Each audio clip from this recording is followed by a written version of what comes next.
You ready? All right. Good evening, ladies and gentlemen. Welcome to the city of whoops. Hi. Can you see me now? Good evening. Welcome to the City of Hialeah Planning and Zoning Board meeting for Wednesday, November 13th, 2024. Everyone, please rise for the invocation and the Pledge of Allegiance. Mr. Yoa would have the honors.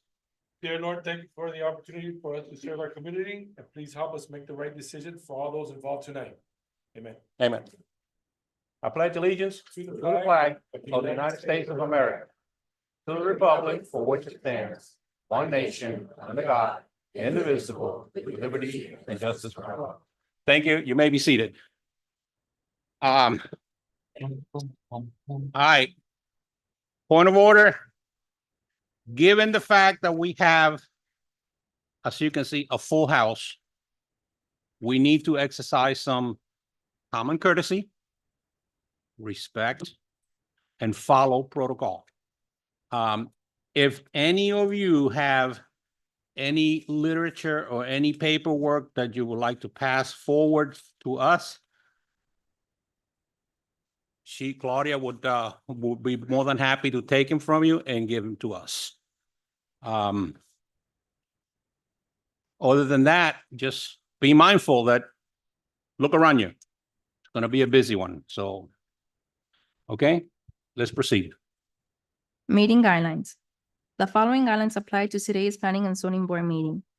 Any person, whether participating via the web platform, telephonic conferencing, or physical presence at City Hall, interested in making comments or posing questions on any item on the agenda may do so during the meeting. Members of the public may hear the meeting live through telephonic conferencing using any telephone or cellular phone service. A smart device or computer are not necessary to participate in the meeting if you join by phone. All persons participating via the web platform will be muted during the meeting until called upon to be heard. Participation through Zoom requires a computer or smart mobile device with a microphone and web camera. The participant may elect to participate in the meeting using audio only or appear through both audio and video. The video functions of all participants appearing through video will be turned off until called upon to be heard.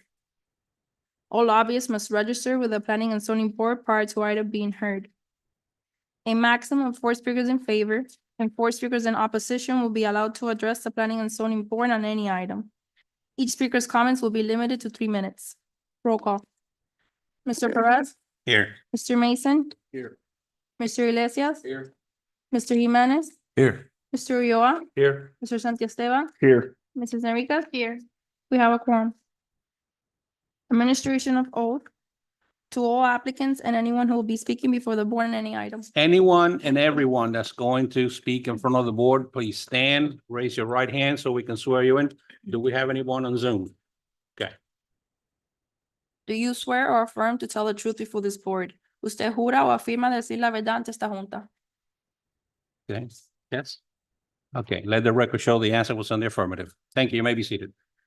Summary minutes or a copy of the audio file of the proceedings before the Planning and Zoning Board shall be prepared and submitted to the City Council before its hearing. The Planning and Zoning Board recommendations for the following public hearing requests will be heard by the City Council at its scheduled meeting of Tuesday, December 10th, 2024. OU1. Small scale map amendment from low density residential to medium density residential. Properties located at 4955 East 8th Avenue, Hialeah Zone C2, Liberal Retail Commercial District. Applicant, Felix M. Lazarte, Esquire on behalf of JEC Property Holdings LLC. Felix?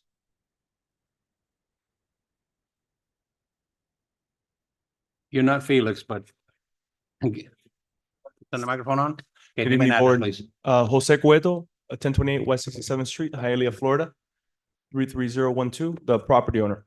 Thank you.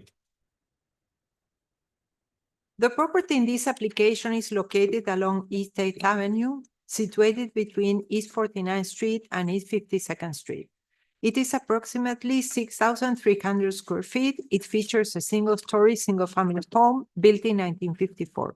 To the north, adjacent properties are designated as low-density residential and residential office, with developments including single-family homes and a law firm office. Adjacent properties to the east are designated as low-density residential land use and developed as single-family homes. Directly south of the subject property, there is a vacant lot that has land use designation of medium-density residential. Properties to the west are designated as major institutions and low-density residential, featuring a church and single-family homes. The applicant is before the city requesting a land use amendment from low-density residential to medium-density residential to make the land use consistent with the adjacent property to the south, which is also owned by the applicant. The property to the south was granted a land use amendment back in March 2024 under Ordinance 2024-037, proposing to build a three-story residential development. The applicant later acquired this property and now aims to expand the proposed development across both parcels. The applicant is proposing to develop the properties under the Neighborhood Business District overlay regulations with a three-story, 40-unit multifamily building with ground floor level parking. The site is served by Pump Station 30348 that is in okay status. A school concurrency review application has been submitted to Miami-Dade County Public Schools and is still under review and awaiting its determination. An extensive analysis of the level of services will be conducted at the site plan and concurrency review phase. The proposed land use amendment is consistent with the city's comprehensive plan, particularly with the future land use element, goals, and objectives. Given its frontage on Lejeune Road, a state road with an average of 15,800 daily trips, according to the Florida Department of Transportation's AADT website, the property is well positioned for a higher density land use, acting as a buffer from low density residential areas and supporting redevelopment of underutilized land with compatible land uses. Additionally, since the adjacent property received a medium-density residential land use amendment, this amendment would ensure consistency across both properties for a cohesive multifamily building. The proposed development also requires rezoning from R1 to R33 and a special use permit to expand the neighborhood business district overlay to develop under those regulations. Lastly, the applicant will need to submit a unit of title to combine both properties for the proposed development. Recommendation approval. Thank you, Mrs. George. Oh, there you are.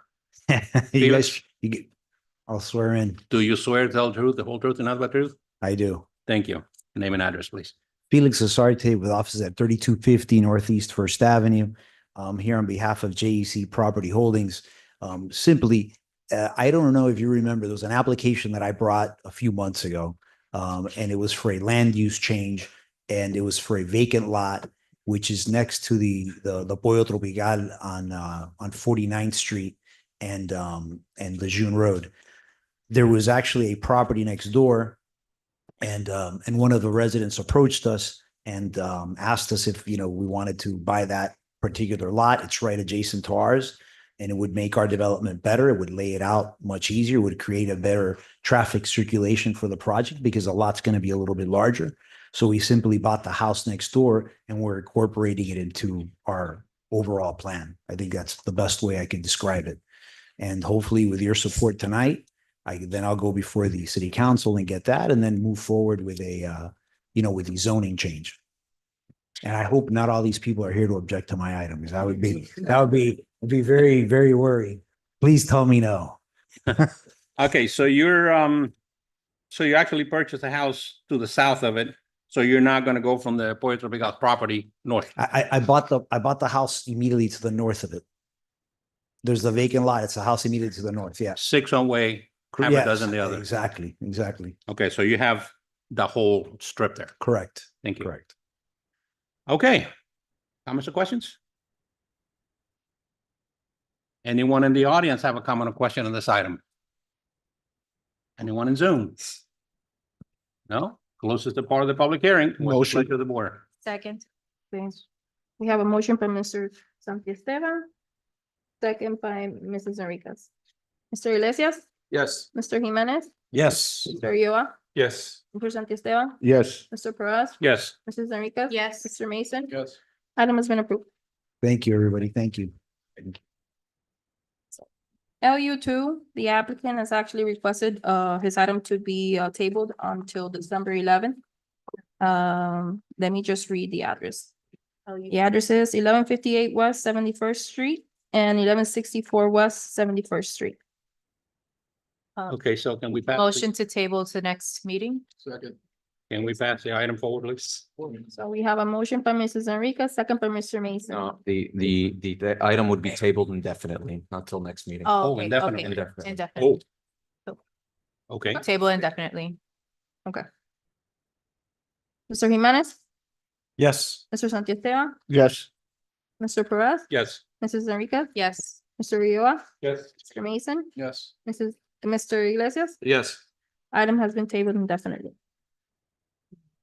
That sounds pretty final. Okay, this closes the part of the land use amendment meeting. We will now resume the or continue on to the planning and zoning meeting as regularly scheduled. Item Here's the items. Thank you. Item number 1. Approval of Planning and Zoning Board Summary Agenda of October 23rd, 2024 as submitted. Motion to approve? Second. We have a motion by Mrs. Enriquez, second by Mr. Mason.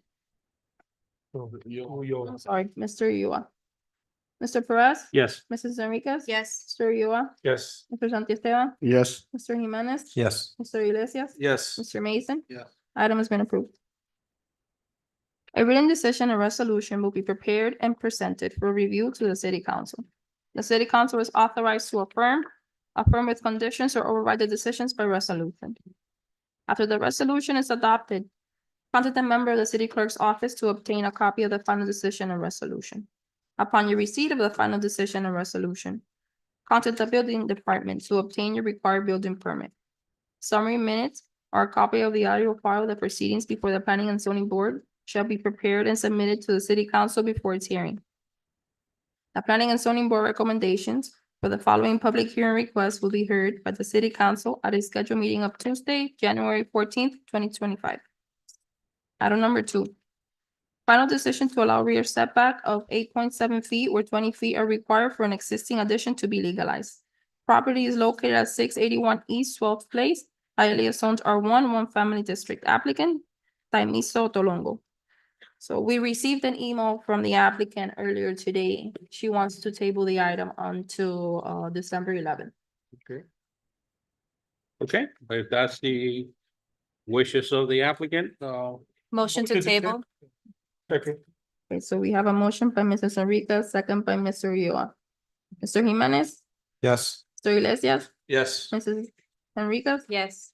Mr. Mason, Yes. Mr. Perez. yes. Mr. Santiesteban, Yes. Mr. Ulloa. Yes. Item has been tabled until December 11th, 2024. Pass the item forward, please. The Planning and Zoning Board recommendations for the following public hearing requests will be heard by the city council at a scheduled meeting of Tuesday, December 10th, 2024. So this item, the applicant has also requested to table. That's 3, right? Yes, item number 3. Item number 3. Motion to table. Second. Let me read the address. So item number 3, 1158 West 71st Street and 1164 West 71st Street. This is the companion zoning of the land use that was already tabled indefinitely. Okay, so we have a motion by Mr. Ulloa. Yep. I need a second. Second by Ms. Mrs. Enriquez? Second. Okay. Mr. Santiesteban, Yes. Mr. Perez, Yes. Mr. Mason, Yes. Mr. Iglesias, Yes. Mrs. Enriquez, Yes. Mr. Ulloa, Yes. Mr. Jimenez. Yes. Item has been tabled. Item number 4. Rezoning property from R1, one family district to R2, 1 and 2 family residential district. Variance to allow one of the units to have a floor area of 787.2 square feet, where 1,000 square feet is the minimum required. Property is located at 991 East 17th Street, Hialeah Zone R1, one family district. Applicant, ACES MCF. Hi, name and address, please. I'm Jose Ramos. I'm the architect on the project. This is the owner, Mrs. Sierra. Name and address. Uh, Nombre y dirección. Isis Sierra, 991 East 17th Street. Thank you. She's The gonna read it. property in this application is a single-family home located at the northwest intersection of East 17th Street and East 10th Avenue. The block where the property is located is zoned R1 with the exception of one property zoned R2 on East 9th Avenue. The southeast corner of the intersection where the property is located is zoned M1 and is the north boundary of the Lea district. This is an investment property that the applicant acquired in 2022. The property is improved with a single-family home originally built in 1947 with 800 square feet. In 2001, a two-story addition was built at the rear of the original house. At this time, the property had 3 living units, 2 on the ground floor, including approximately 1,000 square feet, and 1 on the second floor, including approximately 860 square feet. However, it is taxed as a single-family home. An additional 144 square feet bedroom was built under the rear terrace and is part of the existing second living unit on the ground floor. The applicant is before the city requesting rezoning from R1 to R2 and variance permit to allow one of the units with floor area of 787.2 square feet where 1,000 square feet are required. Said 787.2 square feet unit is the top floor unit, currently utilized as the third living unit. The submitted plans are unclear, depicting only the existing configuration, omitting, for example, the kitchen on the second floor. Because of the location of the property next to an industrial area and on a corner lot, the rezoning to R2 is consistent with the area and could be approved. However, the reduced area of the second unit cannot be approved since it proves the intent of having 3 units instead of 2. The existing area of the house, including the bedroom built without permits with the correct layout, can fit the 2 living units in compliance with the code minimum area requirements. The rezoning from R1 to R2 could be approved with the following conditions. Remove the wheel stops at the driveways fronting East 17th Street and East 10th Avenue so that the driveways resemble residential property driveways and not commercial or multifamily building driveways. Eliminate the kitchen on the second floor unit. Reconfigure the layout to resemble 2 units, not 3, and to comply with the minimum area requirement of 1,000 square feet for each unit. Complete the legalization of all the improvements built without permits within 180 days of the approval of the rezoning ordinance. 2 kitchens that need to be legalized, a bedroom addition, and others. Otherwise, the city shall rescind the rezoning approval. Recommendation: approve only the rezoning to R2 with the 4 conditions detailed above. Thank you, Mrs. George. Do you understand the recommendations? Yes, I do. We will make the changes that are required to make it a 2-unit and with the right size for and removing the kitchen on the second floor. I think the plans that we submitted already took out the kitchen, but we'll make sure that it's included. Very good. Comments or questions from the board? Anyone in the audience have a comment or question on this item? Anyone on Zoom? Okay, closes the public hearing. What's the pleasure of the board? Motion to approve with conditions. Second. So we have a motion by Mrs. Enriquez, second by Mr. Mason. Mr. Santiesteban, Yes. Mr. Ulloa, Yes. Mr. Jimenez, Yes. Mrs. Enriquez. Yes. Mr. Iglesias, Yes. Mr. Mason, Yes. Mr. Perez. Yes. Item has been approved with conditions. Thank you. To Thank you. clarify, you're only approving the rezoning from R1 to R2, no variance. You got that? Yeah. Okay. If you have any questions. Yeah. Give them a call. Thank you. Item number 5, the applicant has also requested to table this item. You're on a roll tonight. Motion to table. Let me read the address. So the address is 3667 Northwest 48th Terrace and 3666 Northwest 49th Street. Okay, so we have a motion by Mr. Ulloa, second by Mr. Mason. Mr. Perez, Yes. Mr. Ulloa, Yes. Mr. Santiesteban, Yes. Mr. Jimenez, Yes. Mrs. Enriquez. Yes. Mr. Iglesias. Yes. Mr. Mason. Yes. Item has been tabled. Moving right along. Okay, I'll re-advertise it. See, the secret will be here. Yes, so this item will be re-advertised and it will be for December 11th, 2024. December 11 or we said January? What was January? Yeah, Okay. for so- January and the notices will be sent. Okay, so if it's a January meeting, then it will be January 14th, 2025. So item number 6, the applicant has also requested to table the item. So, Mr. Messer must be on vacation. yeah, let me go ahead and read the address. The address is 2400 West 56th Street. Motion to table. Okay, so we have a motion by Mrs. Enriquez, second by Mr. Mason. Mr. Iglesias, Yes. Mrs. Enriquez, December 11th. Table to December 11. Mr. Jimenez, Yes. Mr. Santiesteban, Yes. Mr. Ulloa, Yes. Mr. Perez, Yes. Mr. Mason. Item has been tabled until December 11th, 2024. Item number 7, it's a tabled item from October 23rd, 2024 meeting, so I would need to remove it. We would need- Motion to remove. Second. So we have a motion by Mr. Ulloa, second by Mrs. Enriquez. Mr. Jimenez, Yes. Mr. Santiesteban, Yes. Mr. Perez, Yes. Mr. Ulloa, Yes. Mrs. Enriquez, Yes. Mr. Mason, Yes. Mr. Iglesias. Yes. Item has been removed from table. Okay, just hold on a second. Just as a reminder from the opening earlier today. Refrain from any outbursts. Refrain from any loud comments. Refrain from talking from the audience.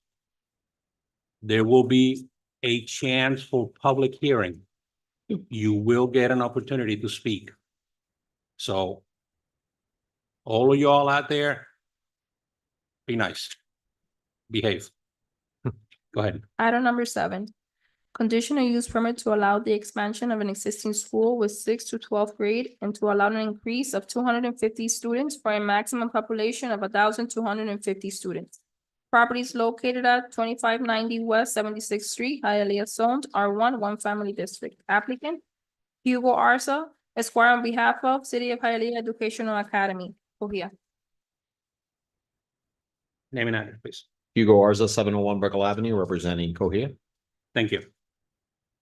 Here's the, The property in this application is a charter school, Cohia, located at the northeastern corner of Carl Slade Park, built in 2009 and expanded over time.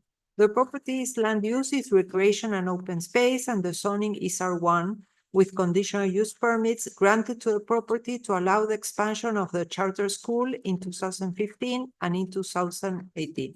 The 2018 conditional use permit application proposed 920 students. However, at this time, the school has 1,000 students. The school site is currently improved with 3 buildings. At this time, the applicant is before the city with a proposal to increase the student count to 1,250 students. 2 new buildings and new recreation fields and courts are proposed to better accommodate the current school operation and proposed growth. The proposed plan well separates the school and park operations, which at this time are commingled and will benefit city residents since the use of proposed new gym, recreation fields, and courts will be shared by the school and park. Since the traffic generated by the school and traffic flow at peak hours is a concern, a traffic study was submitted with the proposal, which was reviewed through the initial phases by a traffic engineer retained by the city through cost recovery. The city consultant also visited the site and assessed traffic conditions at peak hours to later review the site plan and recommend certain physical improvements. Main concerns observed during the field visit include dropping off of students without entering the designated drop-off area, and large vehicle queues on West 74th Street and West 25th Avenue, and also spilling into West 24th Avenue. Several improvements recommended by the city traffic consultant were incorporated into the plans, such as the eliminations of angle parking on West 26th Avenue and the separation of the school and park parking lots. Other recommendations are part of the report dated July 30, 2024, and will be conditioned for the approval of the conditional use permit for the proposed expansion. One of the traffic consultant's recommendation is to reevaluate the traffic conditions when the school reaches a population of 1,100 students. Since the proposed additions will be built in two phases, one of the conditions of approval shall be that the traffic conditions or field visit report be submitted to the city and reviewed by the city's traffic consultant after the initial phase, phase 4, is completed and before the issuance of a certificate of occupancy for the second phase, phase 5. The proposal could be approved under the following conditions. A traffic conditions or field visit report shall be submitted to the city and reviewed by the city's traffic consultant after the initial phase is completed and before the issuance of a certificate of occupancy for the second phase. Condition 2, the school must provide school speed zones on West 76th Street, West 74th Street, and West 26th Avenue and install traffic control signage, pavement markings, and beacons consistent with minimum state and MUTCD requirements for school speed zones prior to issuance of certificate of occupancy for any school improvements. Condition 3, the school owner shall install special emphasis marked crosswalks and school crossing assembly signs S11 and W16 7P at the following locations prior to issuance of certificate of occupancy for any school improvements. Intersection of West 74th Street and West 24th Avenue, westbound approach. Intersection of West 76th Street and West 24th Avenue, all approaches. 4, the school owner shall install the following improvements at the intersection of West 74th Street and West 24th Avenue prior to issuance of certificate of occupancy for any school improvements. Special emphasis marked crosswalks on the eastbound and westbound approaches. ADA compliant pedestrian ramps. Update existing traffic control devices and school crossing assembly signs S11 and W16 7P. The school owner operator must provide uniformed police officers to control traffic at the intersection of the school's main entrance driveway on West 74th Street and at the intersection of West 74th Street and West 26th Avenue during drop-off and pickup times.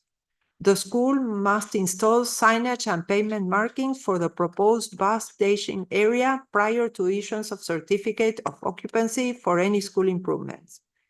7, the school must provide a bicycle rack within its property prior to the issuance of certificate of occupancy for any school improvements.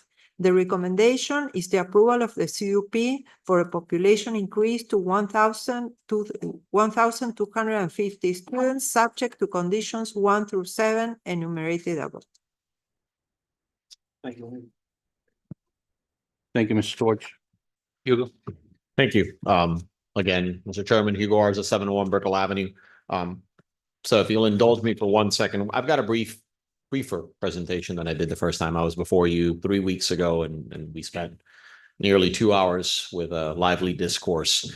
My presentation is going to focus on some of the items that came up repeatedly that time with some responses and some answers to some of the questions that were brought before us, and maybe with perhaps a little bit more cohesive message to get across how important this is. If you don't mind, just in keeping with the recommendation and the suggestion that you had for the audience, and I think a lot of the folks in the audience are here supporting their school. So I think what the chairman is referring to is if you hear anything you like, children, parents, teachers out there, wave your hands. So if you like something that you hear, wave your hands like this. But no cheering, no clapping, or none of that.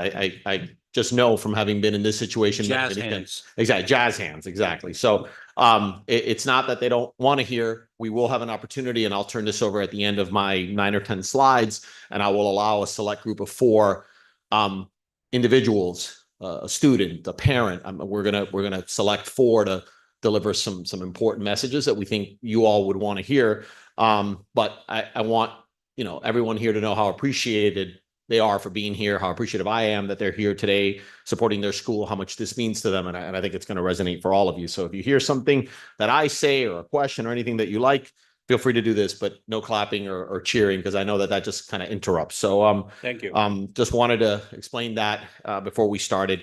We could go to the next slide. I'm going to briefly, and obviously Deborah, and I want to thank staff for the recommendation. of approval with the conditions, which we accept, and hopefully we'll get to an approval recommendation this evening from all of you. But again, City of Hialeah Education Academy as the lessee, who's been at Slade Park for 17 years now, seeking its fourth and fifth phases for a campus that's been there for quite a few years, and we'll get into some of those details in more detail here shortly. 20-acre property. And again, we talked about this the last time. I'm not going to belabor this point. This is a conditional use permit for the student enrollment increase. This has been evaluated by your staff for what a conditional use permit looks for traffic. We agree with the traffic recommendations that are being asked, the narrow scope of zoning. Having said that, I will try and address some of the questions about the impacts to the park, because I think that they aren't unimportant questions, but they are not necessarily the questions that should drive any kind of decision. The decision should be based on the fact that we meet the conditions for your conditional use permit.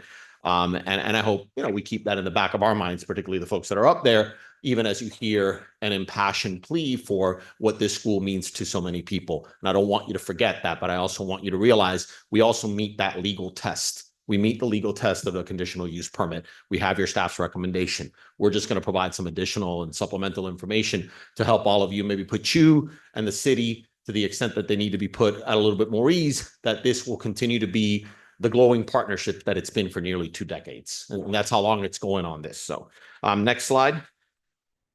So let's talk a little bit about that history, which we, on me, I didn't get into a lot of the details the last time, but, the city wanted to start Cohia for different reasons. And we picked a couple of them. They wanted to provide education for trade professions. They wanted to lower the high school dropout rate.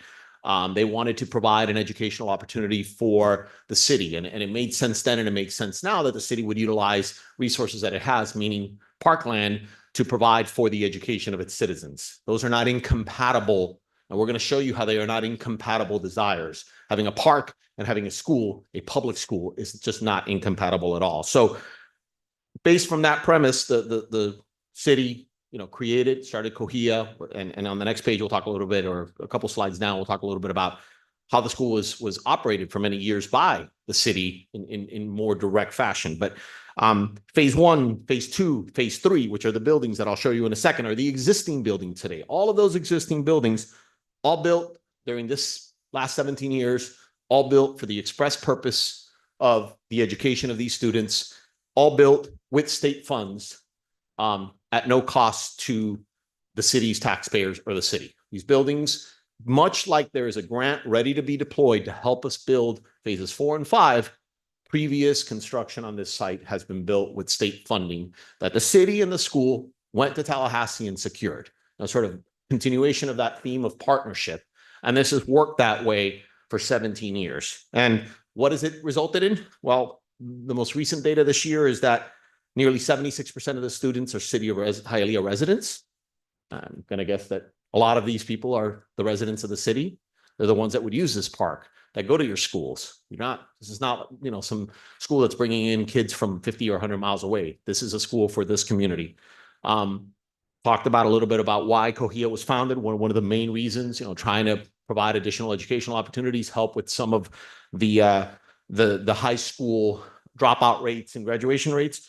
School had a 100% graduation rate last year and has not been below 96% in 7 years. And that's as far back as I had the data for. I'm sure that it's been that successful for even longer than that. But the data that I had went back 7 years, and 100% last year graduation rate. So, and obviously, not surprisingly, what that means is that this is a grade A school. You're all going to graduate, right? Yeah. So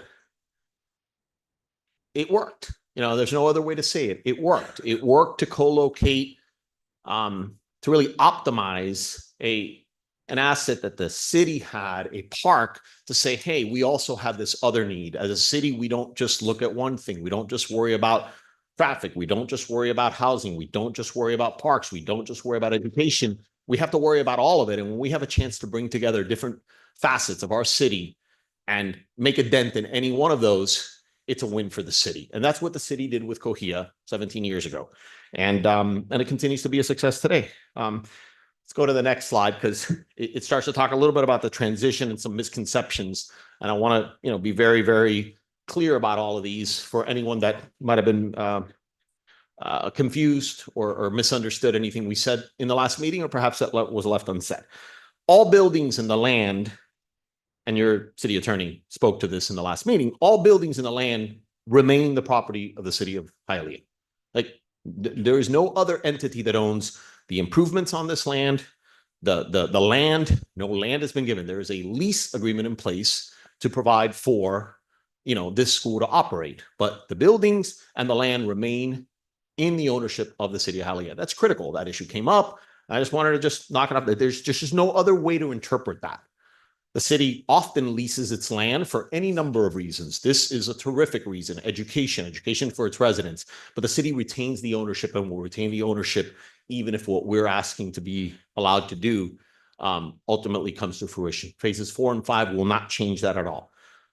Furthermore, a not-for-profit board, the City of Hialeah Education Academy, Inc., operates the school. That is the holder of the charter. This is a public charter school. There's no charge to these children to go to school. Their parents don't have to pay anything to go to the school. It's a free school. It's a public school. That charter, held by City of Hialeah Education Academy, Inc., from 2008, when that not-for-profit was started, until a few months ago, the city, the mayor, and the council were the board of directors. They kind of sat in both chairs. They were obviously the elected officials, the elected mayor and council members of the city, but at the same time, they were the board of COHIA. In the last few months, there was a transfer to a new volunteer board. So that not-for-profit structure remains in place. This school is not owned, I'm going to get to that in a second, but this school is not owned by any third-party entity, for-profit entity. It is operated under a charter granted by Miami-Dade County Public Schools, operated by a not-for-profit with a volunteer board chaired by Tere Santalo. And that is who, ultimately makes decisions, works with the administration, makes sure that everything is being done to the standards that Mr. Alvarez and obviously all of the other educators that we have here today have brought about. That is the entity that enters into the lease agreement with the city. That's the entity that will enter into any use agreements for the use of the facilities we're proposing to build or the use of any park facilities. That is the entity, a not-for-profit entity. Conversely, let's just pull the Band-Aid off. Academica is a service provider, a third-party vendor who provides to this school and hundreds of schools the services to allow them to operate schools. You might imagine a not-for-profit board with a volunteer board may not necessarily, they may have the passion to want to operate a really good school, but they may not have the understanding and the know-how. So much like our traditional public school system hires third-party vendors to provide food, consulting, recreational services, janitorial services, there's all sorts of things that our traditional public school system outsources.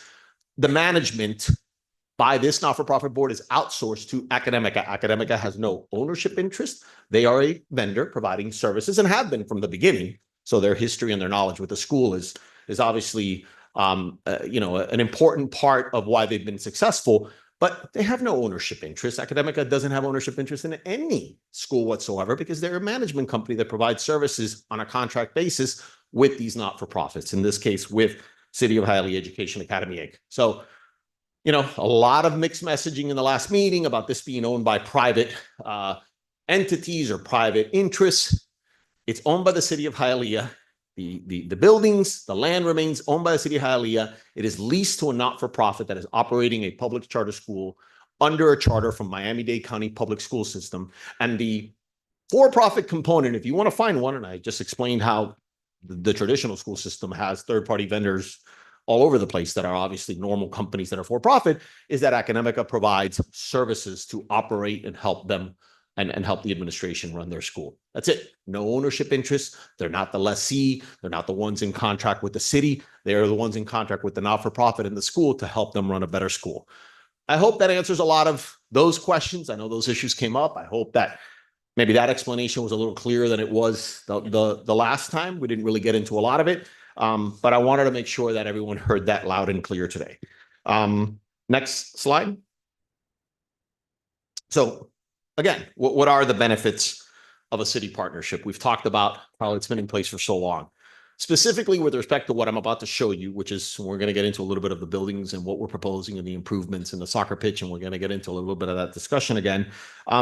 It's again, a continuation of the optimization of this park, saying, hey, we've got this school here. School's been here for 17 years. How do we continue to provide support to these children behind me, to their families, to their parents, and the ones to come? We have a waiting list of students that would love to go to school. Who wouldn't want to go to an A-rated school that graduates 100% of its kids, right? I mean, it's not a hard sell. So we are trying to utilize within a park setting and be as good a neighbor and a tenant as we can be. And I'm going to show you how we go about doing that, what we are impacting in the park today, and what, if this is approved, and these phases 4 and 5 are approved, how much of the park we would impact day to day versus how much we would impact not at all, and how much we might impact on only a select basis. So let's go to the next slide and start to get into some of the visuals for all of you. So again, city partnership for 17 years. While the city oversight, while the oversight of the school was in the city's hands, 3 buildings were constructed, phases 1, 2, and 3 in 08, 15, and 18. Those are the 3 existing buildings today, and you've seen those pictures and you've seen all of that. Those buildings were all constructed. The school has been wildly popular. The area the buildings occupy obviously weren't sufficient to provide for recreational PE type activities. And so the popularity of the school, the demand for the school, as well as the need to use, parts of the park for recreation, for PE and the like, have led to basically the school utilizing other aspects with the city's blessing, with the city's consent. The city has been a wonderful landlord and has said, okay, we understand there is this need. Our residents have this need, and we're going to continue to use. So what you have on the screen today is other locations in addition to the 3 phases 1, 2, and 3 that you see on the northwest corner of the site, closest to 76th Street on the site. The school also utilizes that rec center, so let's call it kind of in the middle of the park, as well as the basketball and volleyball courts that are adjacent, tennis courts that are adjacent to that to the east, and even goes so far as to have classrooms in the city library, given the demand and the interest that there is in this incredible school. So right now you have everything in yellow is utilized for during the school day. That creates, and we recognize that does create some impact to residents. It creates some impacts to the community, and it obviously has our students kind of moving across the campus. And we talked about that, at some length last time. We, and a large driving force behind phases 4 and 5 is to bring this all closer together, consolidate it, create much more of a campus for all the educational facilities, and even for the recreational facilities we'll need kind of on the western side, reduce the need for us to have to travel into the rest of the park whatsoever, even though these are residents of the city, the children who live in the city, but that's okay. That way, that leaves more of the park during the day where there's no conflict with anyone else that might want to use it. So, all right, so what does that start to look like? So if we go to the next slide, phase 4, and again, phase 4 is the first phase we're asking you to apply to approve, recommend for approval this evening. Phases 1, 2, and 3 are the first 3 buildings. Phase 4 will be the CTE Hall, which is one of the 2 buildings we're proposing to build, and I'll show you on the next one. But what that would allow us to do is, upon construction of that building, we would cease to utilize the 2 dashed areas that you might remember before are the library and the basketball and tennis courts, cease to use those areas entirely, no longer needing to use any classroom space in the library whatsoever. No conflict, no impact to a resident that wants to go to the library in the middle of the day. Oh, they're students, or nothing like that. Library goes back to being library on library hours, with the school having no need to utilize it at all, and no need to utilize the basketball and other courts for PE. By starting to create that box or square in the northwest corner, even though it's not a big area, we will limit for a period of time, and I'll show you the next phase and then show you how we will add recreational facilities, but we will limit the recreation to that area that you see sort of right there in the middle to the north of the CTE Hall and sort of to the south and east of the existing building. So that area there, and we will continue for a time being, and you'll see it go away in a second, utilizing the rec center. So that's phase 4, which is the very first of 2 phases that you're being asked to recommend for approval today. What does it look like when we keep going? Next slide, please. Next slide, we bring in the gym building. We create our square, our courtyard, our campus We add to the security of students. We add to that sort of feeling of, coming out of the classroom and having a central location and area to congregate in a safe fashion.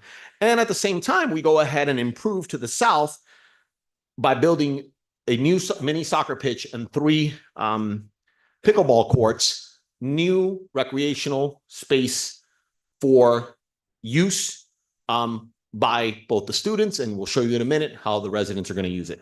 2 things, though, that I want to mention about that. Again, much like the buildings, none of this will be built with city taxpayer dollars. Those new field and courts, the mini soccer pitch, and the pickleball courts will all be built with schools funding. The grants they've gotten, their capital funds, whatever they need to be able to build that. Even though, as you're about to see, city residents are going to enjoy it for a big chunk of the year. We all know and understand how school is only in session for certain times of the year and not on weekends and the like. So again, and what does this do at this point? You'll see that at this point, once the gym is built and we've also constructed the new field and courts, and having, previously also built additional parking, that L that you see on the bottom. And I want to forget that, because that does also provide, infrastructure that we need and that the park will also enjoy. We can safely say that everything in green up there has no impact whatsoever now at any time. That's all 365 days a year. That basically eastern 2/3 of this park is almost in its entirety utilized by city residents on city park rules, with no need for the school to utilize it under any special arrangement or agreement.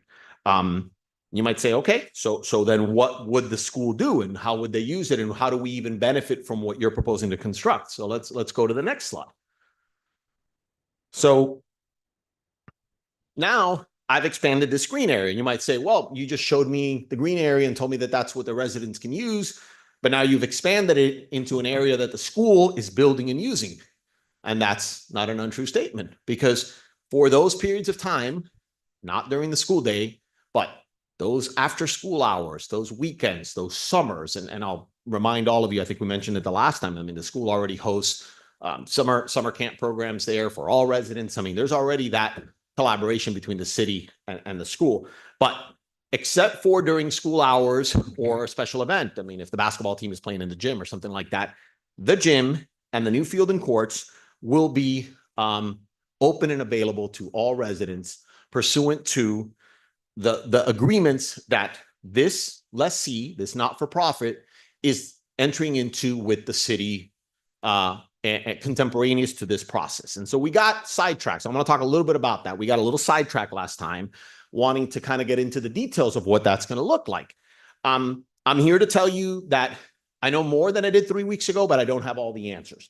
What I do know unequivocally is that the city will bring, by the time that this reaches second reading, which is when this could be adopted, this gets your recommendation and then goes to council for 2 readings, the city will have at that meeting the lease agreement and a separate use agreement in which the city will spell out whatever they would like to see and the access they would like for these facilities, buildings, fields, gym that the school is building. That use agreement is going to be part of what the city council will vote on. They'll vote on this item. They'll vote on those items separately. That item is not part of this one. This is the zoning. And I know we had a long discussion about what that means and doesn't mean.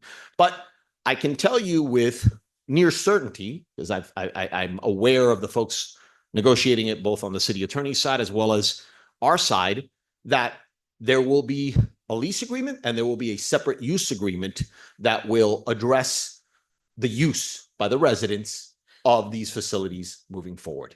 And so, again, we heard a lot from the folks that spoke in opposition. Well, the only ones who spoke last time, I put it on me. My client asked me, do you think we need people? I said, wow, it's such a compelling story. I don't think we need anyone. I'll never make that mistake again. That's why the room is full tonight. Because there's a lot of people that care passionately about this. But you heard from a lot of the folks last time, and even some of you echoed a concern. It's a great question to ask. It's not a great reason to turn down this CUP. You have all of the evidence that you need for this CUP. I urge anyone who's sitting up there, sitting back here, sitting to my right, absolutely show up to first reading, show up to second reading, see what that use agreement says. Ask the council, members, hey, what is this all about? Ask the mayor. I mean, they'll be the ones that'll be able to vote on that. It's a public document. No one's going to do any of that under the cover of night. You can't do it. It's an agreement between the city and a lessee. All of that will come to light as we move through this process. But I can confirm that the utilization of the gym and the new fields and courts will be included in those use agreements. So, next slide. So I wouldn't blame you guys for being tired, although you guys have to listen to me quite often. Wouldn't blame you guys for being tired of listening to me. I've tried to just highlight and hit some of the items that we discussed last time that remained pending issues and that I felt we needed to make sure that we all collectively had a better grasp on. In light, or instead of just taking my old presentation, which is at the end of this presentation. If I keep hitting the slides, you would keep seeing the last presentation. I'm not going to torture all of you for all of that, because I trust that maybe you'll have some questions. Maybe we'll hear some things from the folks that still have some concerns with this project. But I think it's more critical, beyond hearing what I've had to say and the answers that I've been able to get from, working with the school and asking the city questions, is for you to also listen to, and we've selected 4, knowing your rules, Mr. Chairman, selected 4, even though we've got a packed house here with a lot more than 4 people in support. We've asked 4 supporters to speak, and you're going to hear from, different walks of life, a student, parent, that kind of thing. I mean, we want you to understand and feel the passion for all of this. And I don't want you to forget that. And so I very purposefully want them to be the final words that you hear about what this campus means for them, what this expansion means to them. The parent who's going to tell you about having 3 kids go through the school and what it's meant to her family, the student that's, wrapping up her senior year and getting ready to go to college, telling you what this school means and what something like this means. Ultimately, what I try and do for my clients is make sure that we realize their vision. When it's a development or a shopping center, maybe it's a little harder to sort of wrap your arms around it. We can all appreciate people need housing, people need to go to a place to buy food or whatever the case may be. But schools are unique, and I've had the opportunity to work with a lot of incredible schools over the years, and this turnout is amazing. So I want you to hear all of them. I want you to, and those of you that expressed concerns the last time about the use of the park, about the parkland, I want you to realize that these are the folks that are impacted positively, but by what we're trying to do today. So I will reserve time, Mr. Chairman, to address any comments by any opponents, or obviously then to answer any questions that you have. But I would like to turn it over, if you're ready. I don't know what order you're going to go in, but if you'd like to, we'll have the 4 folks that want to speak in favor of our project ready to go, so that they can kind of do that, and then you can keep the meeting going. Okay, before we open the floor, are there any comments or questions from the board? Any of us would like to chime in? I'd like to hear the people first. You want to hear it? Okay, very well. Okay, at this time, we'll open the floor for the Did you guys flip a coin? Who's for going the first? speakers. All right.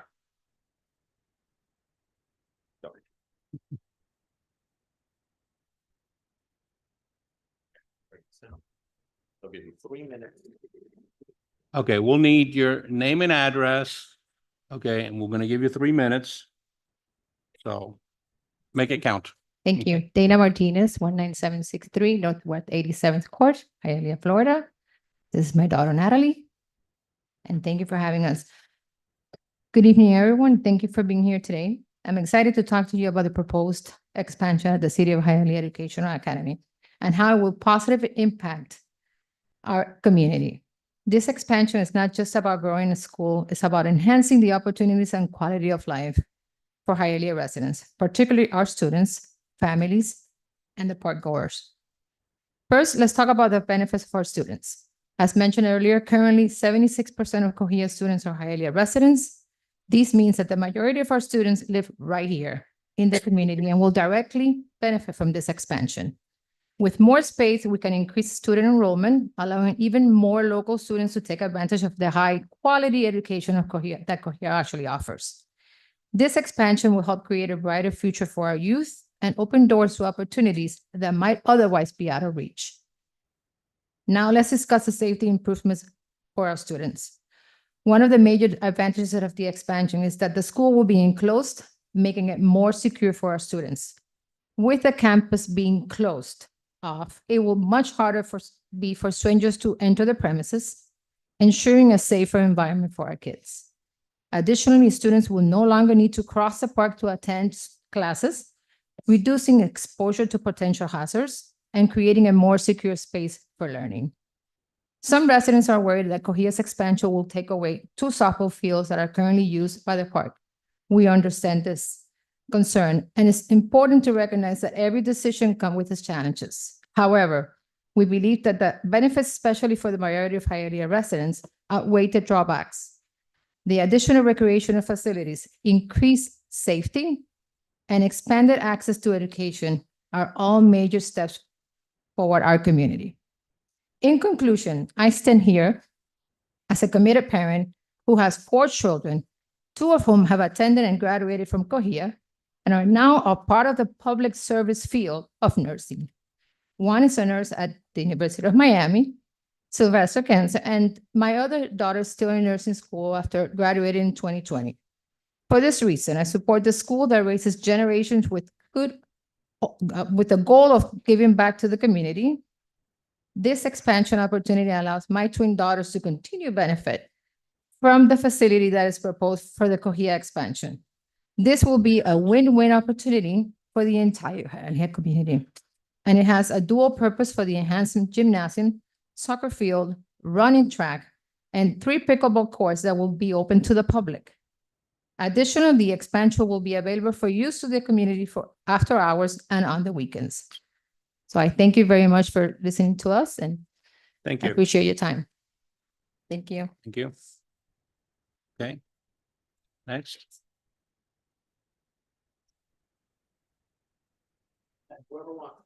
Okay. Good evening. My Evening. name is Roger Herrera. I live in 2562 West 74th Street, right across from Cohia. Been living there for 30-some years before the school was built, which they had it done before. I got issues because the baseball fields there facing my house is for little kids, and the big kids sometimes go play there during the weekend.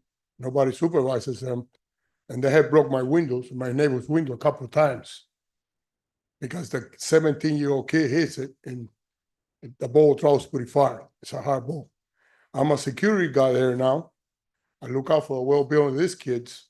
My biggest concern is when I worked in the rec and PE, and those kids go out and play basketball. I got people coming in and try to play in the same court.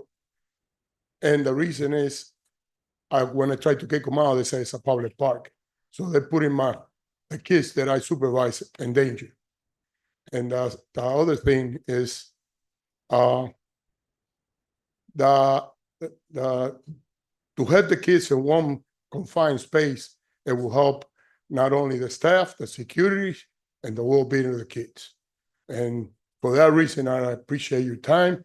And believe me, I've seen it all there. I've been there. I've been living there before Andrew. So I would recommend the school 100%. And I wish my kids would attend that school instead of Barbara Goldman. Okay, thank you. Okay, 1 second. Just to clear up the record. You're in favor? Yes, I'm in favor 100%. Okay, because I'm in favor 100%. you kind of like threw a monkey wrench in there at the beginning. You said No, that you're I you're kind of happy nervous. I've with never the- done this before. I'm kind of nervous. Right, no. But I'm 100%, 100%. No, because you say you're not happy because you broke a window, you No, did this, that. And, But I'm in favor of the school okay, because that's, I got you. plus I had to pay my I car got a you. couple of times. I got you. Thank you. Next.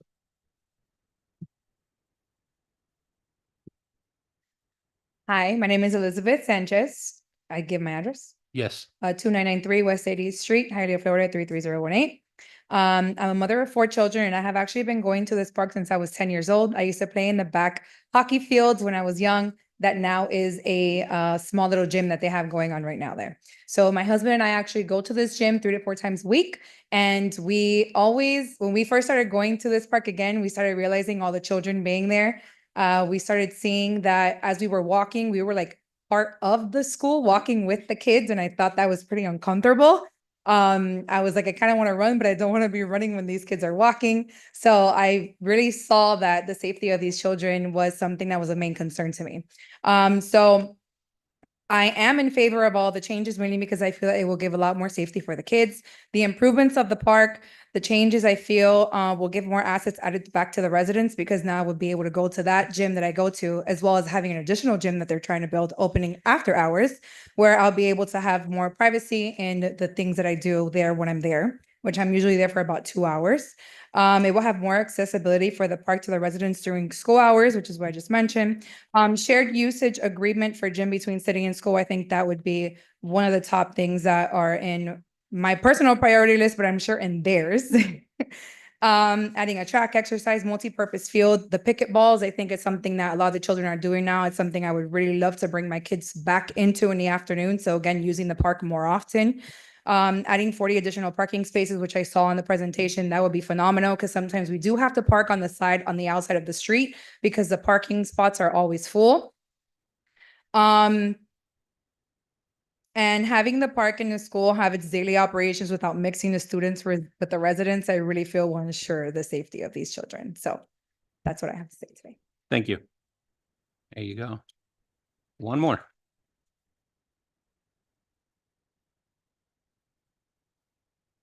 Good afternoon, Planning and Zoning Committee members.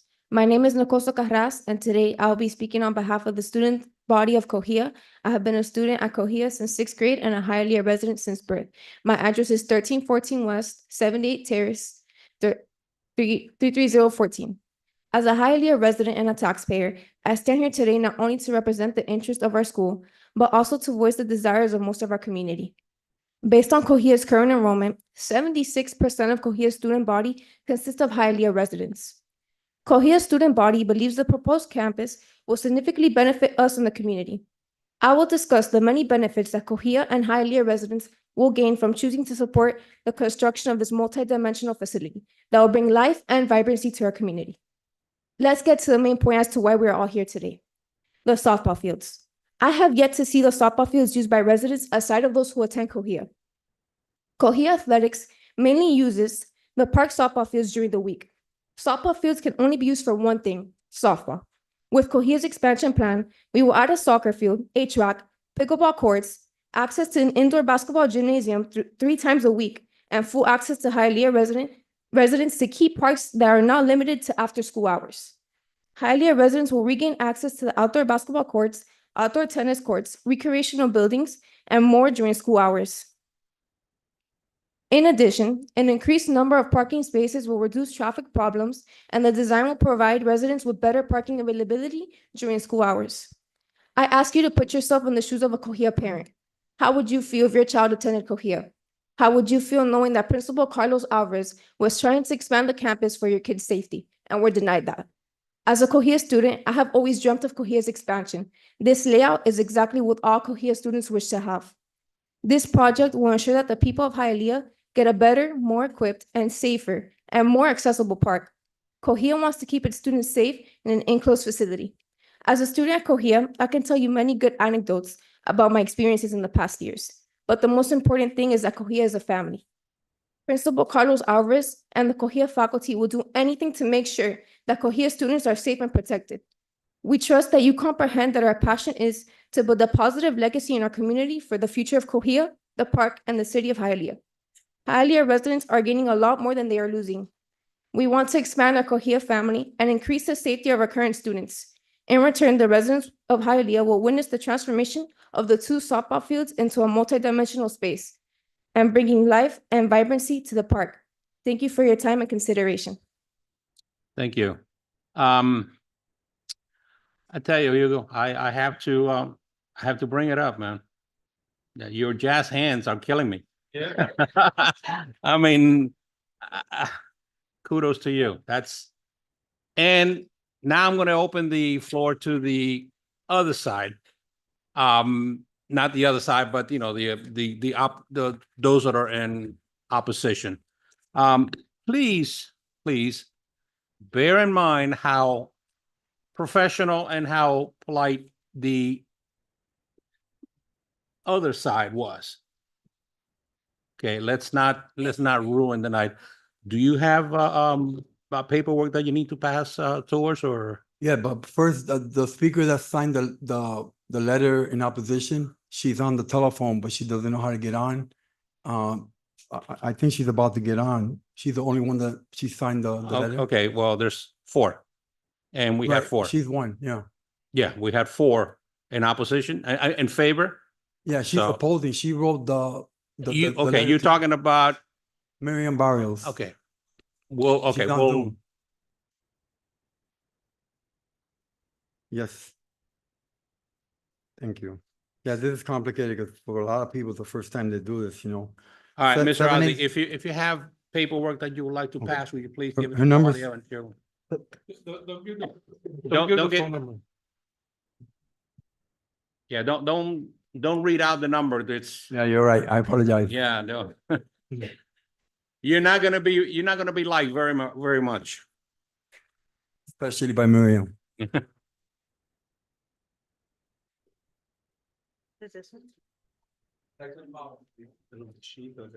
Okay, we'll go on. We'll go on. I Okay, apologize. name and address, please. Wait, I need to pass this out. Oh, She's, she got it. Okay. My mom will be the first speaker because she was involved in and she wanted to show a video. okay, Posta Ave 788 Southeast Park Drive. remember, you get 3 minutes. She gets 3 minutes. She's going 3 first. minutes. Okay, fine. As far as yielding your time to someone else, we're gonna revisit that. Okay, no, she's gonna show the video, and by American with Disabilities accommodation, I will speak the last 30 seconds. I'm sorry. Okay, right. I was just informed that the video that you're going to show is part of your 3 minutes. Her 3 minutes. Okay, fine. We understand, sir. Okay, go ahead and.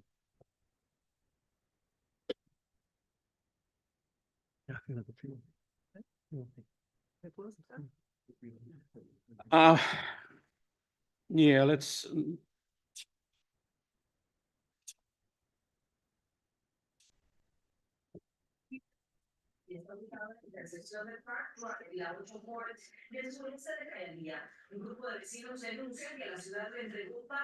All right, stop. Mr. Ozzy, I believe we addressed this issue last time. Sir, Rephrase. I wrote the city attorney, city clerk. Mr. Ozzy. Mr. Mr. Ozzy. Ozzy, hear me out, okay? Hear me. You know, I've been very, very fair with you Yes, you have. in the past, and let's not break that. Last time we visited something like this. In fact, I believe it wasn't this last time. It was Can I another explain her- item, Can I explain? okay? You also brought up the Three Friends Park. And you notice that your time has stopped. Can you explain to me very briefly? Her time hasn't started yet. It starts with the video. Well, and that's why I paused the video and That's paused fine. your time. Can you explain to me very quickly what this Three Friends Park have to do with Cohia? Absolutely. The email that we wrote, the city attorney, the assistant city attorney, Deborah Storch, explains that this video has a correlation between what's happened to our family in Three Friends is also happening in Cohia. There's a lot of similarities and the public should know. And he got this email 10 days ago. The city attorney got the email 10 days ago. Okay. Deborah Storch got the email 10 days ago. It's okay.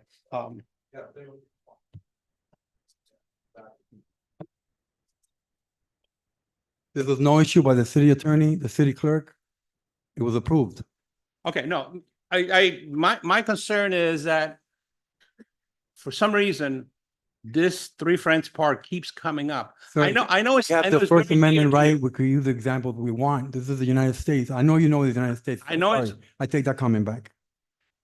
Excuse me? I take the comment back. That was a bad comment that I made. I made a bad comment.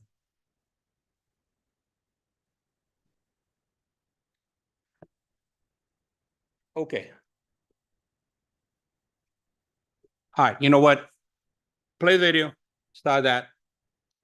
I'm gonna,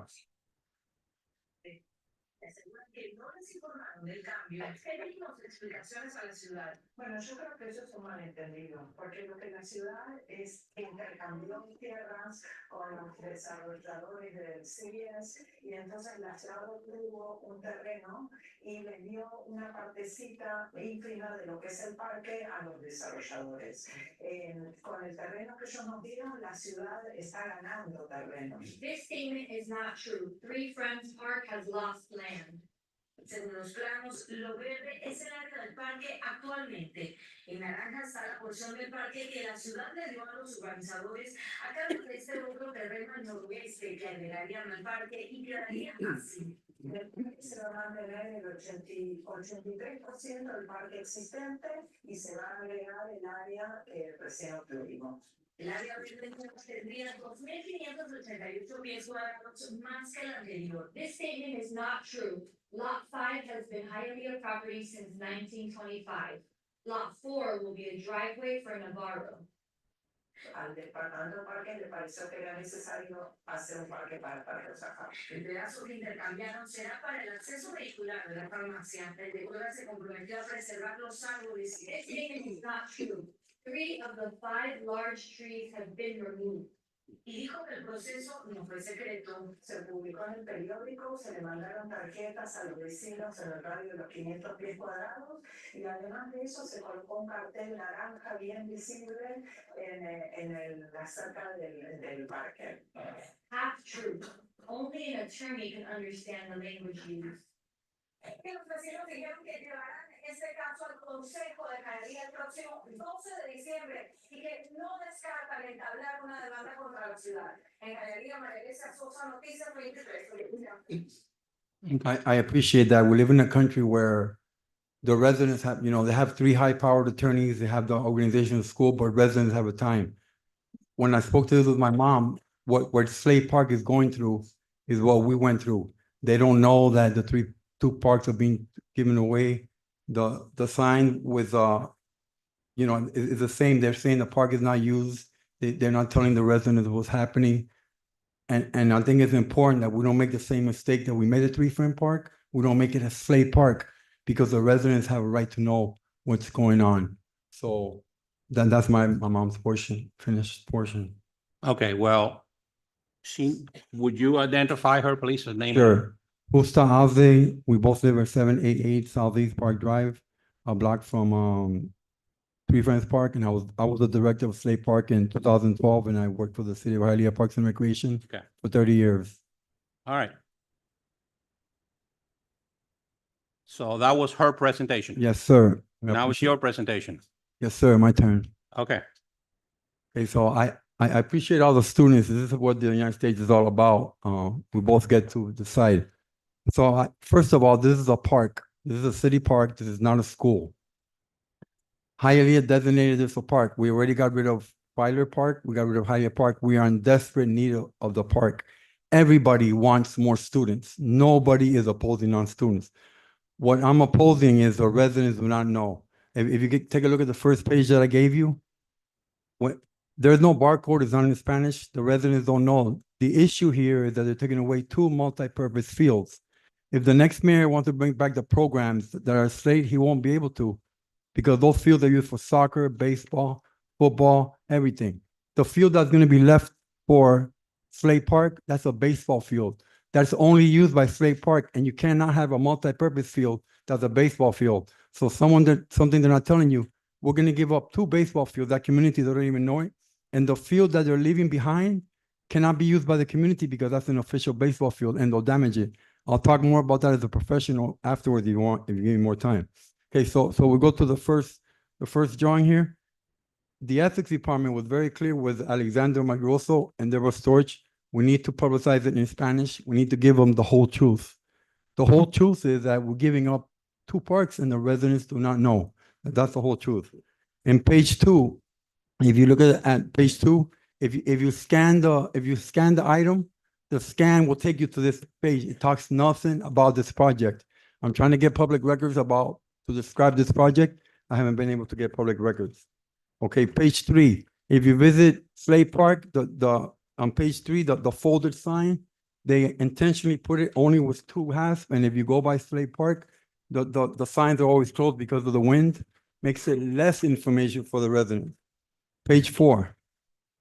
This map that was placed in Three Friends Park was not accurate, so they haven't even placed one of these maps in Slade Park. We should tell the residents with a map what's going to happen to your park, or mail this to the residents, right? That would kind of be obvious, tell the residents this is what's going to happen to the park, because that's truth in government. We all, everybody wants truth in government.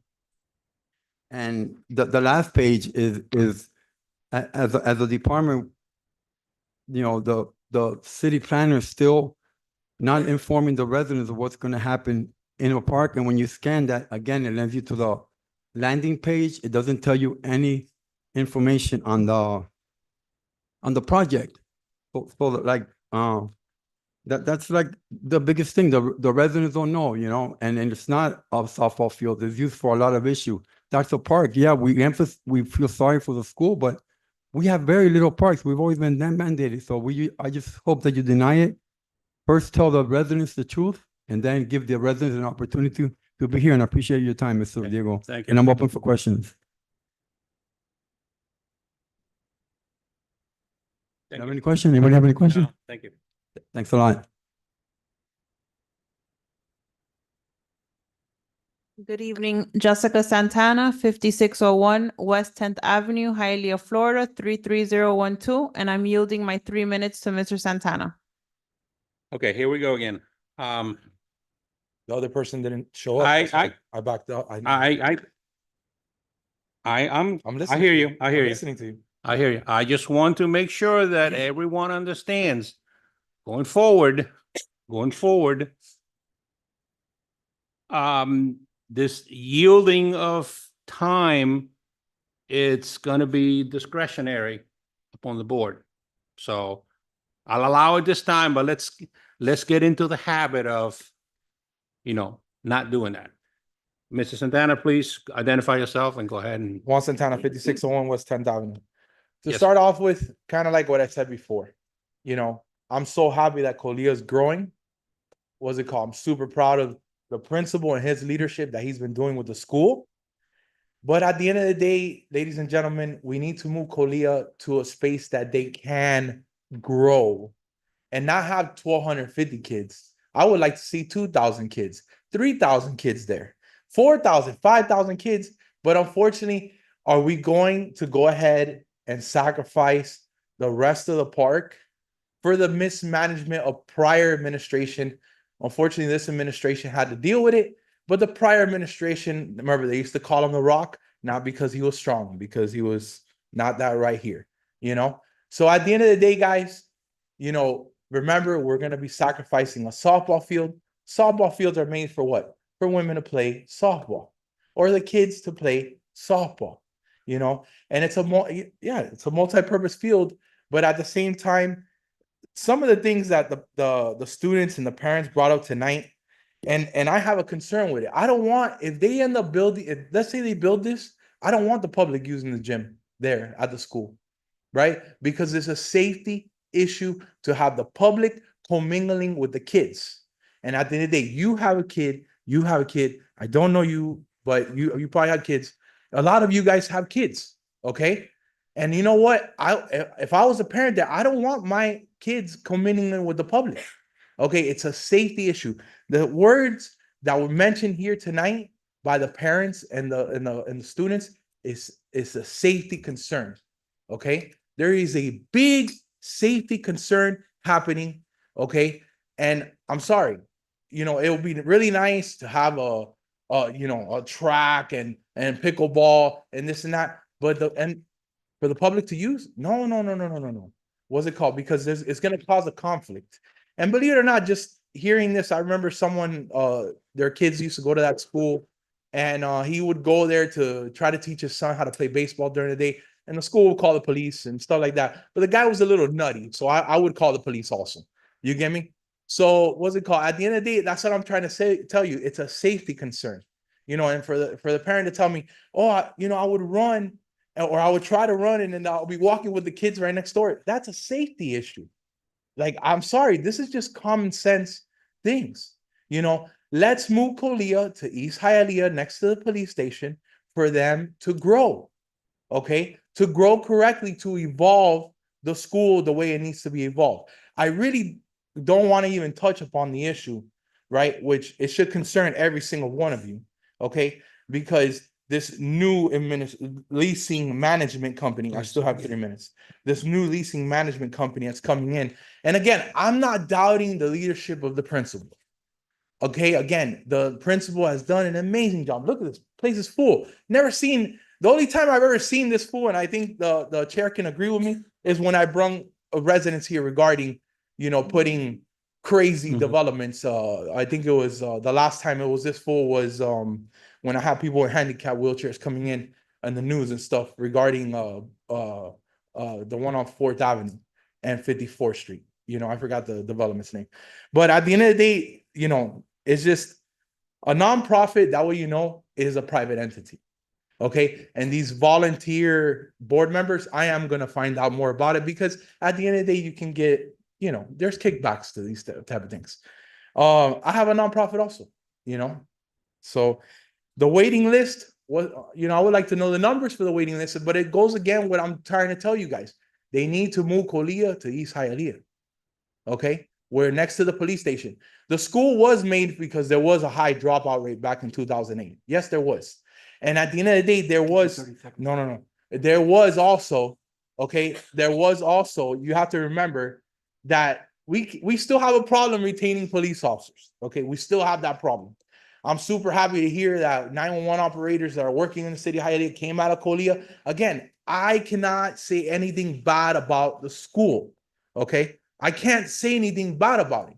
But unfortunately, now we're asking to sacrifice more of the green space, right, to build this school. And we have to use common sense at the end of the day.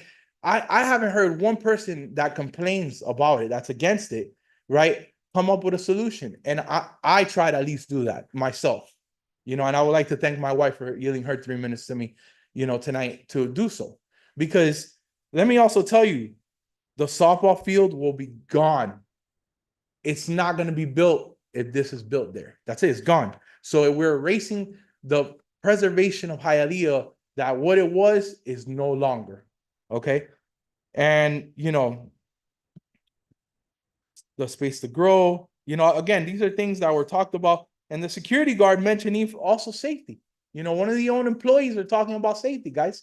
He's talking about that they're using the basketball gym, but someone from the public say, hey, this is a public space. It could still fall under that same thing again, even though it's a usage. We're opening up all types of cans of worms to get lawsuits in the future. Okay. And then, the baseball hitting the window. Hey, listen, that is a baseball field. Unfortunately, I would try to sell my house and move out of it. But,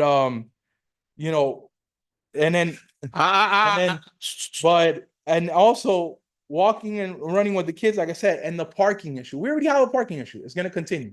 Thank you. Thank you, Mr. Santana. Okay, this closes the part of the public hearing. I'll be brief. I don't even know where to start. But I do want to make a couple of points. I guess we had like 2 speakers in essence. There's no land swap here. I didn't work on this Three Friends Park. I don't really know a lot of the details, but it appears as if it was some other kind of transaction. It was abundantly clear, I think, in my presentation, this is city-owned land, buildings that will continue to be owned by the city. This will continue to be Slade Park. There's no land swap. I saw Mr. Perez try and figure out where that was going. I don't disagree with Mr. Aze. It's a free country. I mean, I guess if he wants to try and draw a parallel between a park clear across town and a land swap and a award-winning Class A school that wants to serve the community, I mean, good luck. But I didn't really get that. There's been a lot of this narrative that we somehow are doing this without input from the city, that what's being replaced in terms of these softball fields and the soccer pitch and the track and the pickleball courts that are bringing in, that there's going to be that this was done in some sort of vacuum. I mean, it wasn't at all. I mean, the school, who's had a long, partnership with the city, worked closely with the Parks Department to identify. And this speaks to something that the second speaker said, about, and I think the phrase he used was, erasing the preservation of the city. I mean, communities evolve, sports change. I mean, who had heard of pickleball? I don't know. I hadn't heard of pickleball until about 3-4 years ago. It's been around longer, but I hadn't heard of it. Certainly soccer has blown up in our community much more than, let's say, when I was a kid. So, I mean, a field being repurposed and being utilized by the residents of the city is progress. It's not trying to erase the history of the city. It is the natural progression of any city that's going to try and address the needs of its community. And the community has spoken loud and clear today about what they want. It was also curious to me, the whole discussion about safety. And when we talked about safety, one of the reasons we want to make sure that our campus doesn't require us to walk across the entire park or to utilize those, the basketball courts and tennis courts and the like for PE, is that way, our campus and the area that we're going to utilize is sort of on the western side, removed away. So we share the sentiment of safety being a primary consideration. You heard it from parents, you heard it from the students, but we view this as a step in the right direction. I mean, this does not make the campus less safe. It makes it more safe. It returns more of the park to the residents for their use. This idea of the residents and the city residents that are going to use the gymnasium somehow interacting. I mean, obviously the use agreement will spell it out. But it's understood. I mean, the gymnasium isn't going to be utilized by residents at 11 o'clock in the morning on a Tuesday during the school year. We get that. I think all of you understand that, but it will be available from, 5 to 9 p.m., on weekdays. It'll be available on weekends. It'll be available in the summer for a league or a summer camp or whatever the case may be. And it'll be a gym that everyone can utilize. Same thing with those open fields, same thing with the fields and the pickleball courts. They'll be utilized, anybody who wants to use them can go to the Parks Department during those hours. So again, I think you heard from them that what's there today is underutilized. I think you heard today that what's there is underutilized, and how the improvements that are being proposed are actually welcomed by the community. So, listen, I mean, maybe there'll be a Cohia East one day in the location Mr. Santana wants. I mean, maybe we'll be able to educate, more kids. I told him I'll invite him to the groundbreaking for Cohia East. This is an incredible school. And if there's an opportunity to open another campus somewhere else, fine, we'll do that. But it's not an either or proposition. There's nothing before any of you today, and certainly nothing that you've heard from these residents that should give you any pause in taking this step forward, following your staff's recommendation and recommending approval to the city council. The questions that remain unanswered will be answered by the city council as part of that use agreement and the like. I can assure you, all of you can tune in. You can show up on those days. I'll be standing up. Well, there'll probably be other people who have helped the school negotiate those agreements present. And those questions can be asked then. But on the whole, I will close with this. There is no doubt in my mind, given the passion that I see here today, the successes of this school, the track record, the reason for this school, and the vision that they have, that this is the right idea for this park and for this campus to serve the residents of the city of Hialeah. And I really hope you will listen to these residents, overwhelming majority of which go to this school, live in this community, and want this to happen, and will follow staff's recommendation and recommend approval today. I thank you for your time. I'm happy to answer any questions that you have.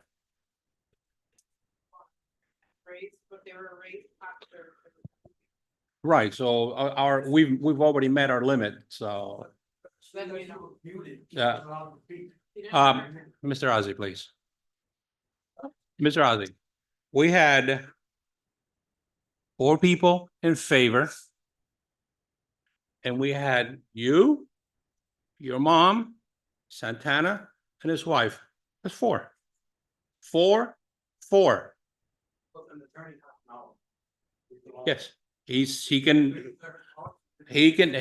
take as long as he needs to present his issue.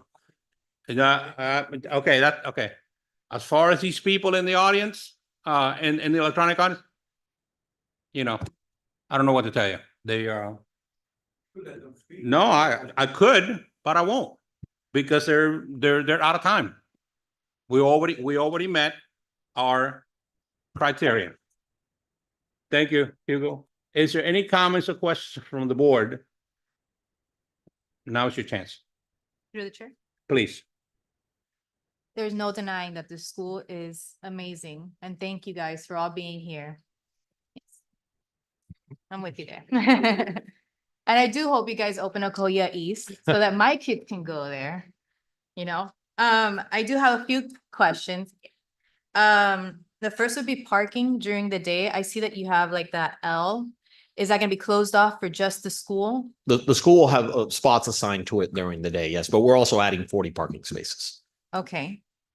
The other thing was, you did mention that it's the land and the building, it's all owned by the city. Assuming 10 years from now, the city wants to tear down the buildings and build a park again. Is that a possibility? Is that something that can happen? Or is that like a lease agreement or something? Well, yeah, I mean, outside of the confines of whatever You're now getting into a contractual agreement. The length of time that the city is willing to lease over to Cohia will be determined in an agreement. I don't see it being a 10-year agreement. No, of course. I just, as an example, if the city would At the eventually end want of, to. at the end of the lease, and I'm Right. sure there will be termination clauses that we can enter into if there's termination for cause, I'm sorry. But at the end of the lease, it will be the cities to do what the city wishes. Okay, that was my question. Al- Thank you. Also, another comment is that the use agreement, I know that the period of the agreement is shorter. So they will have the ability to see if something is not working the way that is good, beneficial for the city or for the school. They will sit at the table and they will renegotiate that agreement. Okay, thanks. Okay, folks, I do need to remind you that we need to consider the merit of the application. Okay, I know there are some very hard feelings. There's some very uncomfortable comments made. But again, we're bigger than that. We need to consider the merit of the application. So with that in mind, the floor is open for the board to make a comment, a question, a suggestion, Through the chair. please. There was a bit of a back and forth regarding the safety of the students Mhm. and, having citizens also use the areas. Right. Logistically, how do you guys plan to manage that?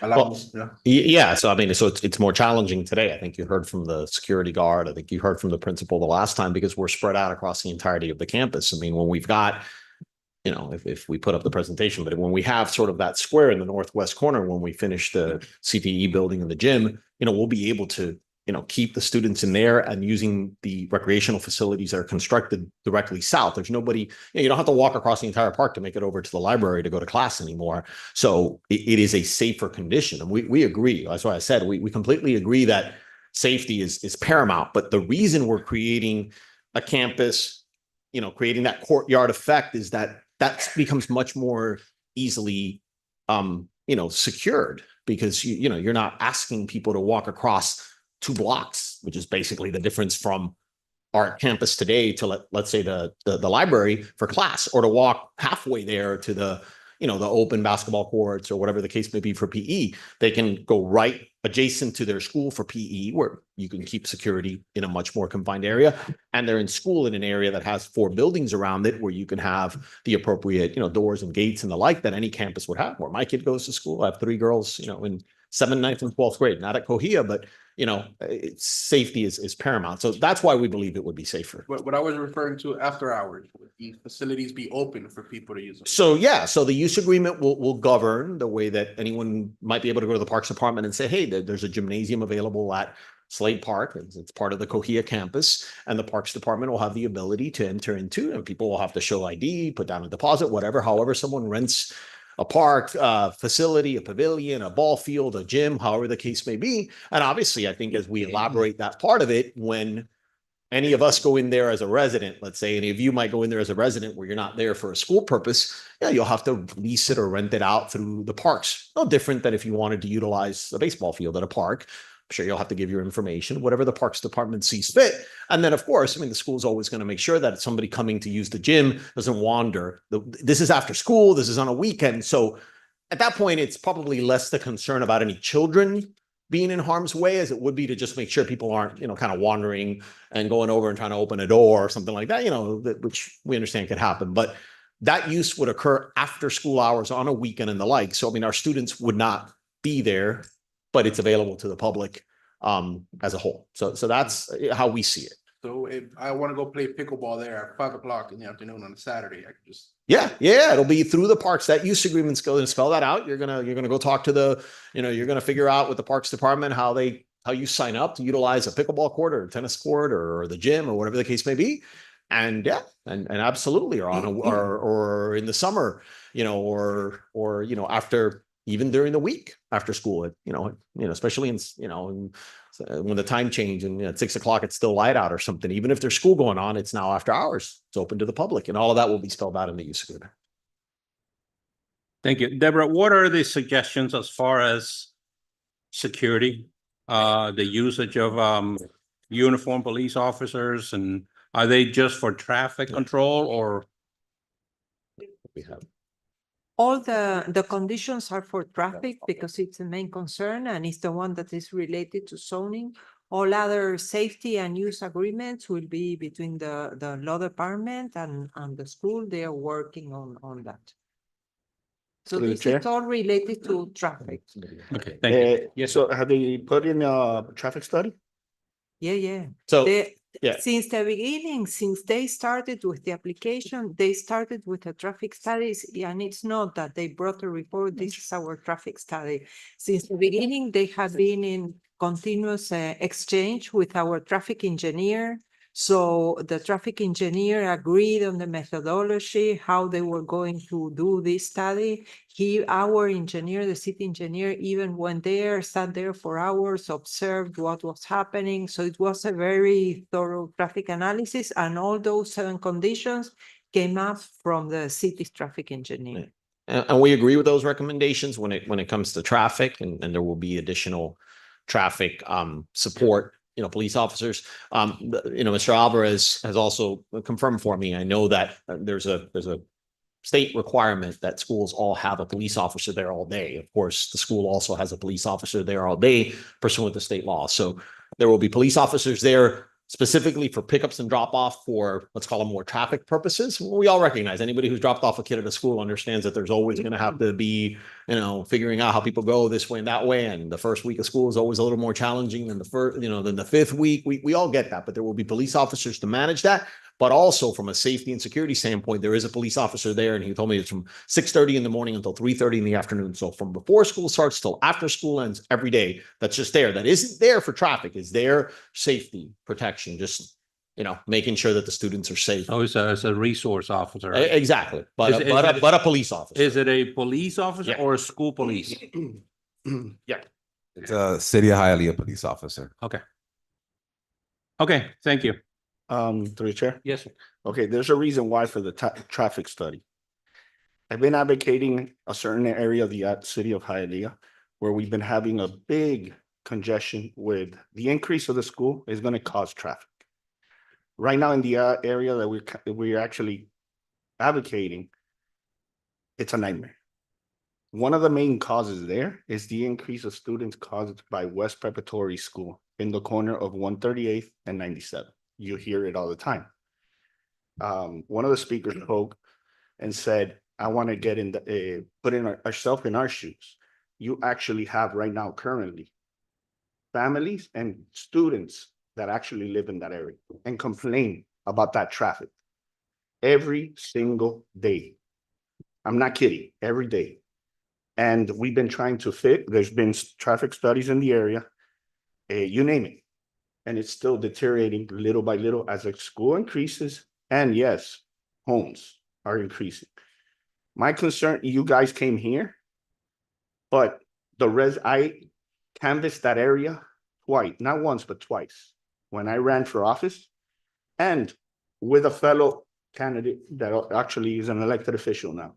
And one of the main things is the actual quality of life around. We don't have residents here, but I heard from them knocking on doors. And that there, to me, is a concern I'm dealing with some of the parents within the school and students that I see here that play actually in my block. And I have to listen to those residents too, the same way that I listen to those parents. So it's one of those things that it's my concern. You increase it, it's more traffic. You're talking about 250 students, at least 200 more cars in the area to drop off and to pick up and go. That's my concern on that. And as it goes with the park, again, I don't agree with taking that area, of putting in other facilities where you can't even use it in the middle of the day for some other taxpayers like my dad. My dad doesn't have anybody in school. He wants to walk, can't use it. That's my point right now. To the chair. Yes, sir. Hugo, you made a hell of a argument this week. Last week I was about to just go no on you. You brought an amazing group of ladies, young ladies and gentlemen to this place that I am incredibly impressed with. Very respectful. Super respectful of what this staff has done with these students, the education that they've been receiving. I had concerns about the park, but the behavior of these children, these are our future leaders. And that's coming from the biggest critic here. I was gonna say, Believe me, Hugo. He's a hardest. And I Simon. super against this. But after seeing the job that the principal's doing, the teachers are doing, you guys are all amazing. And I hate this. Can one time please?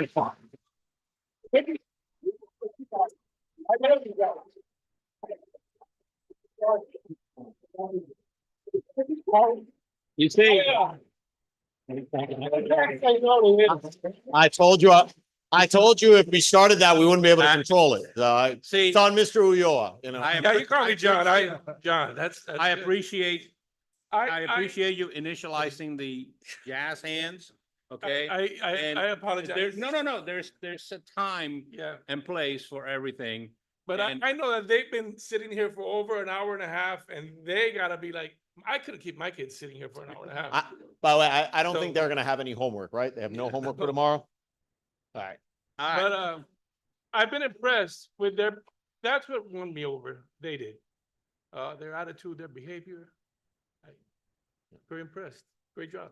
Thank you. All right, so thank you, Mr. John. Anything else?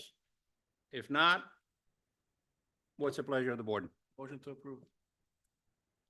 With conditions. It's very important. Okay. We have a motion by Mr. Mazzone. I'll second that motion. We have a motion by Mr. Mason, second by Mr. Ulloa. Mrs. Enriquez? Can you come back to me? Yeah. Mr. Jimenez? Yes. Mr. Iglesias? Yes. Mr. Mason? Yes. Mr. Santiesteban? No. Mr. Ulloa?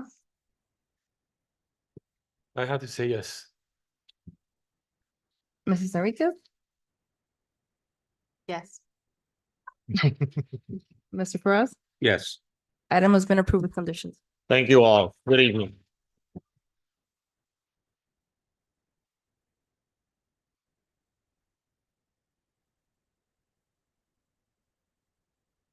Right. Okay. For the record, Mhm. remember my last comment to you last week? I needed to convince you. You didn't. Yeah. They did. Thank you. Well, you did. Well, yeah, I mean, you played a big part, but yeah. I mean, I don't want you to get fired or anything, but. Okay, thank you all. Miscellaneous item not requiring advertising. Item number,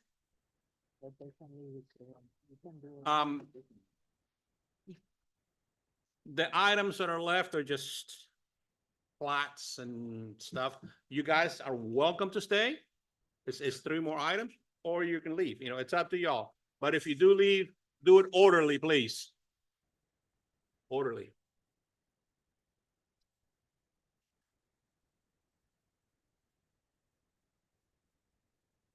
You made the point. That's what you needed. I'm sorry, I got it.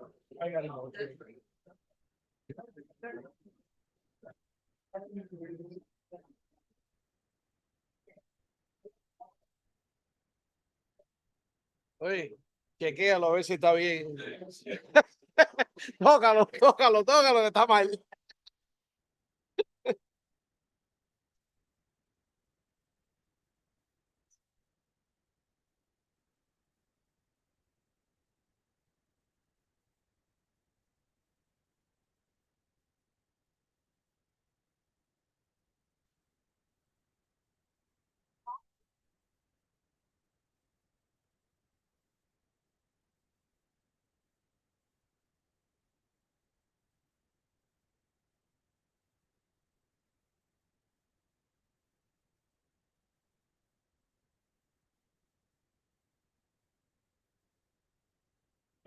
We have 3 more items to attend to. miscellaneous items not requiring advertising. Item number 8, final plat of Lane subdivision.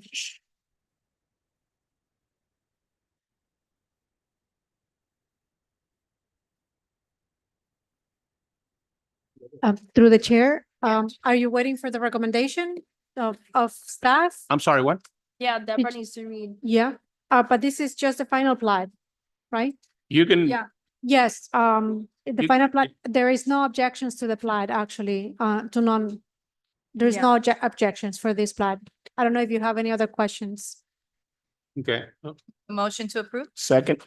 And we have a motion by Mrs. Enriquez, second by Mr. Santiago. Mr. Jimenez, Yes. Mr. Iglesias, Yes. Mrs. Enriquez. Yes. Mr. Ulloa, Yes. Mr. Mason. Yes. Mr. Perez. Yes. Mr. Santiago. Yes. Item has been approved. Number 8.